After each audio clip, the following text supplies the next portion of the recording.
Hello everyone, welcome once again to Plus Minus where education is belief. My name is Karthik and you guys are here for exam review and analysis. अभी जो हमारे PGT का जो first part में जो exam हुए हैं 25 से लेकर 30 जुलाई तक, आज 30 जुलाई है, 30 जुलाई के एंड में आप लोगों के लिए जो कॉमन पेपर है जो हमारा पार्ट 1 था पीजीटी का, उसमें पूछे गए जो क्वेश्चंस का जो रिव्यू और एनालिसिस जो मैं लेके आया हूँ, और जितने भी जिन्होंने भी एग्ज़ाम दिया उनसे बात करने के बाद एक चीज़ तो समझ आती है कि जो लेवल आ रहा है हमारा एग्ज़ाम का वो बहुत ही मॉडरेट लेवल का आ रहा है, ज़्यादा हाई नहीं आ रहा, बिल्कुल भी लो नहीं आ रहा कि ऐसा नहीं है कि DSSB को बिल्कुल ही हल्के में ले लें हम, बिल्कुल मॉडरेट लेवल का हमारा एग्ज़ाम आ रहा है ओवरऑल अगर एग्ज़ाम की अगर बात करें, पार्ट 1 की बात करें। ठीक है, तो इस पूरे सेशन में मैं आप लोगों के साथ पांचों सब्जेक्ट की maths, English, Hindi, GK, reasoning, इन पांचों सब्जेक्ट की जो हमारे कॉमन पेपर में आते हैं उनका सभी का एक एक सेक्शन के साथ रिव्यू और एनालिसिस करूंगा, और कुछ क्वेश्चंस जो हम मेरे पास आए हैं कि ऐसे ऐसे क्वेश्चंस पूछे गए वो आप लोगों तक पहुंचाने की कोशिश करूंगा। तो वीडियो के एंड तक बने रहना बिल्कुल। और एंड में कुछ 20-22 क्वेश्चन ऐसे हैं जो कि जीके में पूछे गए थे, तो उनका एक पूरा लिस्ट लेके आया हूँ, तो वो भी आप लोग अपना स्क्रीनशॉट ले लेना ताकि आपको समझ में आए कि इस तरीके के क्वेश्चंस पूछे जा रहे हैं। ठीक है, चलिए तो स्टार्ट करेंगे हमारा रीजनिंग से। रीजनिंग बहुत ही आसान बताया जा रहा है कि जिसने देखो दो चीज़ें आ रही हैं, जो रिव्यू देने वाले बच्चे जिन्होंने एग्जाम दिया उनकी 2-3 चीज़ें आ रही हैं कि जैसे रीजनिंग और मैथ्स की अगर मैं बात करूंगा खास तौर पर, तो उसमें यही आ रहा है कि जिसने पढ़ा हुआ है उसको आता है। तो इसका मतलब क्या हो रहा है कि भाई इजी आ रहा है, मॉडरेट लेवल को भी बस जस्ट टच कर रहा है, ज़्यादा मुश्किल नहीं आ रही हैं चीज़ें, ईजी आ रहा है जिसने पढ़ा हुआ है। तो जो बच्चा ये कह रहा है कि जिसने पढ़ा हुआ है, तो इसका मतलब यही है कि भाई उसने तो नहीं पढ़ा था तभी उसको नहीं आया, बट उसके दिमाग में ये चीज़ जरूर आई कि अगर ये मैंने कर लिया होता तो मेरे को इजीली आ जाता, कोई ज़्यादा बड़ी चीज़ नहीं थी। तो वही है कि हमारे जो हमने चीज़ें पढ़ी हुई हैं, रैंकिंग की चीज़ें क्वेश्चन पढ़े हुए हैं, रैंकिंग, ऑर्डर एंड रैंकिंग के, उस पर बेस्ड क्वेश्चन आया है। ठीक है, ऐसे फिर हमारे डायरेक्शन सेंस के जो हमेशा ही कॉमन जो चीज़ें रहती हैं उस पर बेस्ड हमारा क्वेश्चन आया है। सिटिंग अरेंजमेंट आई है, सिटिंग अरेंजमेंट का एक क्वेश्चन आया है, जरूर हर एग्जाम में एक क्वेश्चन देखने को मिला है। और जो मेजर टॉपिक जो हमें देखने को मिला है वो मिला है सिलॉग्स।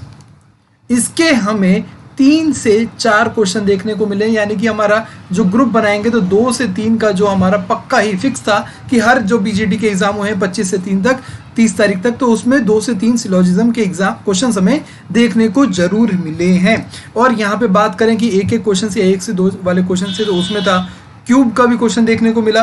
ठीक है, उसके बाद ब्लड रिलेशन जो हमारे जो कॉमन टॉपिक है, पेट जो टॉपिक होते हैं रीजनिंग में, वो देखने को मिले। फिर हमारा मैथमेटिकल ऑपरेशंस, अर्थमेटिकल रीजनिंग जो थी हमारी होती है वो, उसके क्वेश्चन देखने को मिले। और कोडिंग डिकोडिंग के वही हमारे अल्फाबेटिकल कोडिंग डिकोडिंग, वही हमारे 2 से 3 क्वेश्चन हर सेट में देखने को मिले। अगर यही बात करें कि हमारे 3-3 क्वेश्चन ये आ गए 6, और उसके बाद फिर रैंकिंग के 2 क्वेश्चन आए, डायरेक्शन का एक क्वेश्चन, सिटिंग अरेंजमेंट का, क्यूब का, ब्लड रिलेशन का, रीजनिंग, अर्थमेटिकल रीजनिंग का, और भी हमारे जो 1-1, 2-2 हर सेट में जो सिलोजिज्म और अल्फाबेटिकल न्यूमेर जो देखने को मिले हैं हमारे कोडिंग डिकोडिंग में। तो ये वही सार है जो स्टार्टिंग से ही बताया जाता है कि भाई इन पे फोकस करो।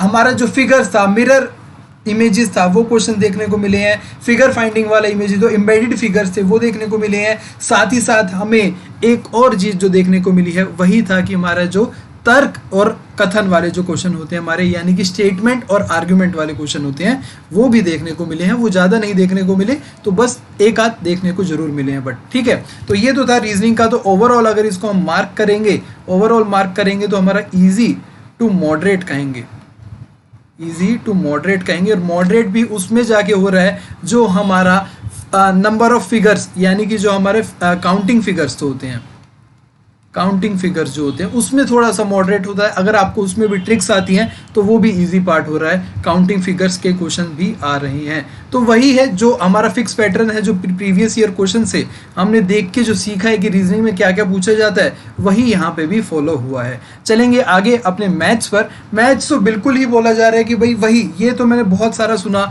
कि भाई जिसको आता ही थी, जिसने पढ़ा हुआ था उसके लिए बहुत आसान थी। तो सिंपल क्वेश्चन पूछे जा रहे हैं। वही एक तो सबसे पहली बात यही होती है, हमें पता है कि अर्थमेटिक में एडवांस मैथ्स नहीं, सॉरी DSSB में एडवांस मैथ्स नहीं आता, सिर्फ अर्थमेटिक आता है।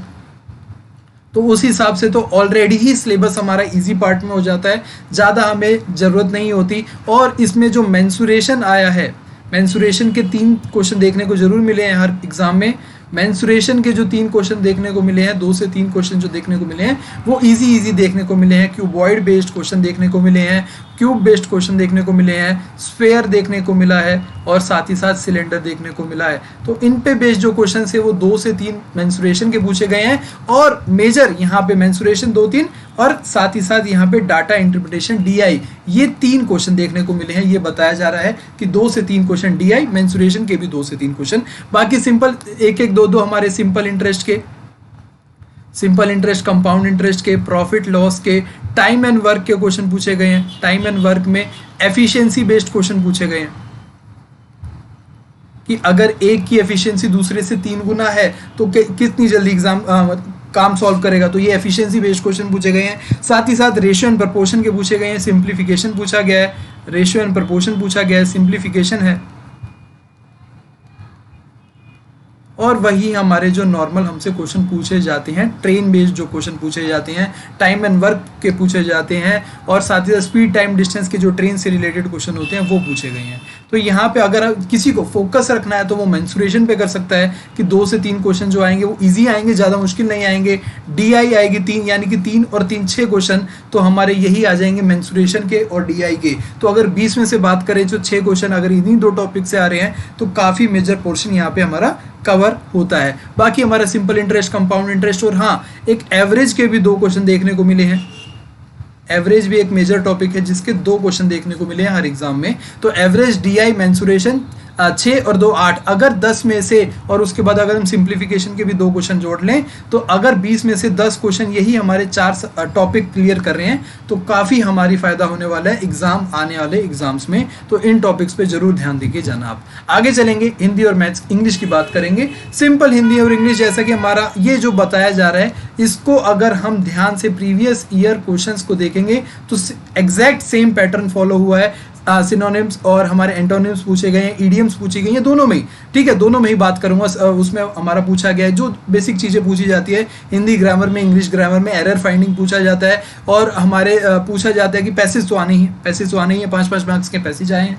और साथ ही साथ यही बोला गया है कि जो हमारी वोकैब है, वोकैब तो हमें देखो हर एग्जाम की अपनी एक फिक्स पैटर्न तो नहीं होता वोकैब का, कोई भी क्वेश्चन किसी हिसाब से पूछ लिया जाता है, स्पेलिंग में पूछ लिया जाता है, एंटोनिम सिनोनिम्स में पूछा दिया जाता है, पर्यायवाची विलोम शब्द में पूछा जाता है। तो यही सारी चीज़ें एग्जाम में पूछी गई हैं, कुछ अलग से निकल के नहीं आया और इसका लेवल मॉडरेट लेवल बताया जा रहा है, मॉडरेट लेवल बताया जा रहा है, ठीक है। अभी मैंने जीके की बात नहीं करी है, जीके पे भी चलेंगे, जीके की बहुत सारी चीज़ें आई हैं सामने तो उस पर भी बात करेंगे, कुछ इंपॉर्टेंट टॉपिक से भी आपके साथ बात करूंगा तो उसमें जरूर देखना। बट इंग्लिश और हिंदी को आप वही प्रीवियस ईयर क्वेश्चंस को अगर देखेंगे प्रीवियस ईयर एग्जाम में वही पैटर्न, सेम पैटर्न फॉलो हुआ है। आगे चलते हैं, जीके की बात करेंगे यानी कि जनरल अवेयरनेस की बात करेंगे। तो सबसे जो मेजर चीज़ निकल के इसमें आ रही है वो आ रही है बजट की।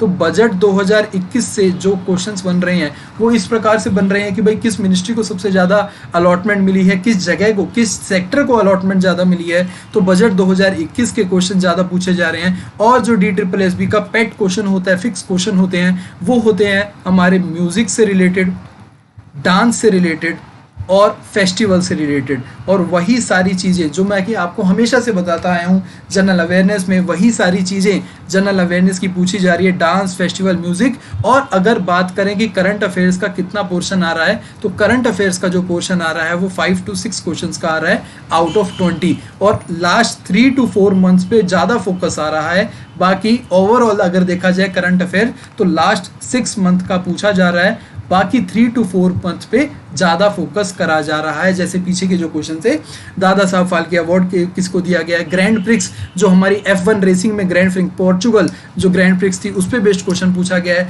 बजट पे ज्योग्राफी में हमसे पूछा गया है, थोड़ा इंटरनेशनल ज्योग्राफी पूछी गई है, कैनल बेस्ड जो क्वेश्चन पूछे गए वो इंटरनेशनल क्वेश्चन थे। बाकी जो हमारे नेशनल पार्क वगैरह हैं, जो हमारी स्टैटिक जीके है वो वैसी ही जैसी पूछी जाती है हमेशा। National park, wild life sanctuaries, जो एक जो नाम याद आ रहा है कि हजारीबाग का जो झारखंड में नेशनल पार्क है उसके बारे में पूछा गया। तो वही है कि 3-4 मंथ के जो करंट अफेयर्स, बाकी जो 5 से 6 क्वेश्चन, बाकी 12 से 14 क्वेश्चन जो हमारे बन रहे हैं, जो स्टैटिक के बन रहे हैं, बाकी और चीज़ों के बन रहे हैं, ऑथर्स वगैरह के बन रहे हैं। एक क्वेश्चन बोला जाता है, उसके बाद ऑप्शंस दिए जाते हैं दूसरे तरीके से, थोड़ा चेंज करके। जैसे एक होता है सिंपल सीधा पूछ लिया जाए कि भाई ये इसका नाम बताओ, या फिर अब नाम बताया जा रहा है और एक आध क्वेश्चन में छोटी सी ट्रिक पूछी जा रही है कि ये किससे बिलोंग करते हैं, इनका क्या, छोटा सा चेंज करके रिवर्स करके क्वेश्चन पूछा जा रहा है। ठीक है, अब यहाँ पे मैं आप लोगों के लिए जो पॉइंट्स लेके आया हूँ ये वही क्वेश्चन आस्क्ड हैं कि डांस फॉर्म क्या है, नेशनल पार्क हजारीबाग वाला, अमेंडमेंट्स जो हमारे कॉन्स्टिट्यूशन में अमेंडमेंट्स पे हैं उस पर क्वेश्चन जरूर पूछे जा रहे हैं, तो ये भी हमारा स्टार मार्क है।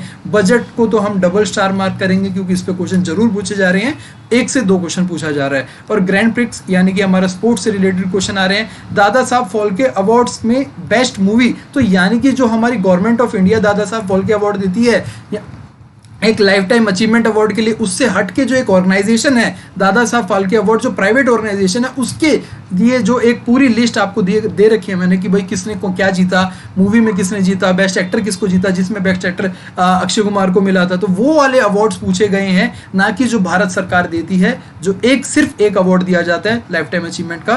तो यहाँ पे बेस्ट मूवी का पूछा गया था, तो इसलिए वो वाला भी आपको जरूर याद करके गो थ्रू करके जाना है। रबी एंड खरीफ क्रॉप के बारे में पूछा गया, एग्रीकल्चर का 1 से 2 क्वेश्चन जरूर मिलता है DSSP में। कॉन्स्टिट्यूशनल असेंबली, ये पॉलिटी का क्वेश्चन। आसियान जो कंट्रीज हैं उसमें पूछा गया कि इनमें से which of the following is not ASEAN country. ऐसे ही 1-2 और अलग अलग ऑर्गेनाइजेशन थी जो ग्रुप ऑफ कंट्रीज हैं उनके बारे में क्वेश्चन थे। क्रिकेट से रिलेटेड जो क्वेश्चन आया था वो आया था श्रीलंकन प्लेयर जिसको 8 साल के लिए बैन करा गया था, पूछा गया था कि कितने साल के लिए उसे बैन करा गया था, तो 8 ईयर्स उसका आंसर था। तो दिलहारा को जो अभी पीछे बैन करा था ICC ने, एंटी करप्शन जो उनकी यूनिट है उन्होंने बैन करा था 8 ईयर्स के लिए, तो उस पर बेस्ड एक क्वेश्चन था।